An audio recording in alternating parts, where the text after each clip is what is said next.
Hello, my dear friends. One of the very important service that we provide is getting the succession certificates for a lot of people and a lot of clients who contact us when they're trying to deal with their inheritance issues in India. So what is a succession certificate? There is still a lot of confusion pertaining that. Why do they need it? What is it for?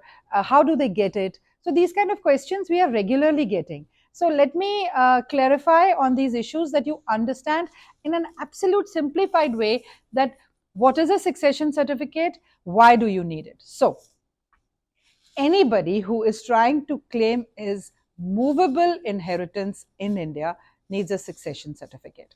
When it comes to bank deposits, when it comes to shares or any kind of tradable deposit or inheritance or an asset which is movable, you need a succession certificate.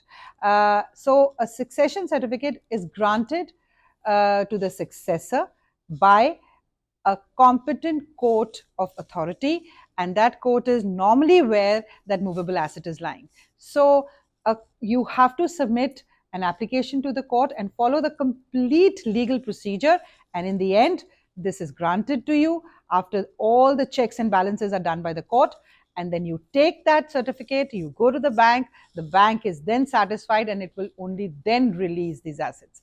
The reason behind it is that this was not very common, let's say 10 years ago or 15 years ago, but now more and more banks are asking for it. And the reason is that there have been so many frauds, and it is now to put those checks and balances in place that almost all the banks are not releasing the funds till you get them a succession certificate. So what is the process?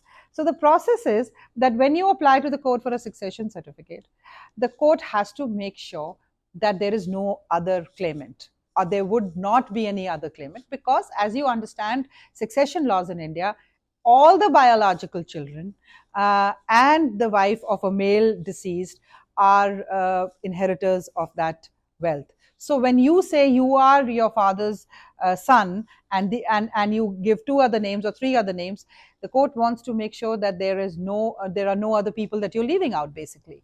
So to establish you, the notices are sent to everybody. In fact, there is a notice which is sent to the general public, which you have to release in a proper newspaper, where if any objection comes after that, then those objections are taken in stock by the court. So to make sure that in a future date, once you claim those assets, once the certificate is granted, there should be no other claimant and there should be no fraud done, or nobody should be deprived of their inheritance, a succession certificate is granted.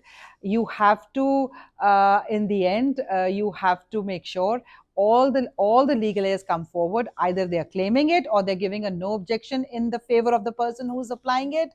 After all these checks and balances, there is a proper surety bond that you have to furnish, which is a certain percentage of what you're claiming.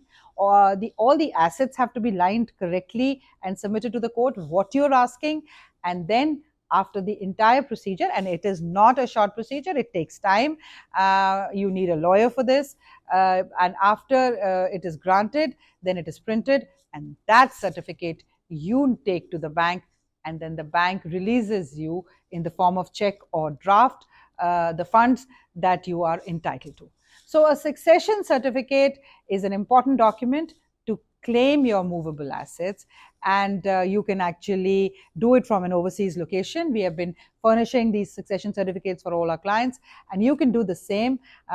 You can hire a lawyer in India and get this succession, provided you have all the details of the assets clearly spelled out. It's only the assets that you know and that you can submit it in the court. The succession will be granted on that. And one more thing, you have to pay a court fee, also calculated on the basis of the value of the succession. So court fee, surety bonds, notices in the newspaper, making sure there is nobody left out and that there's no fraud happening.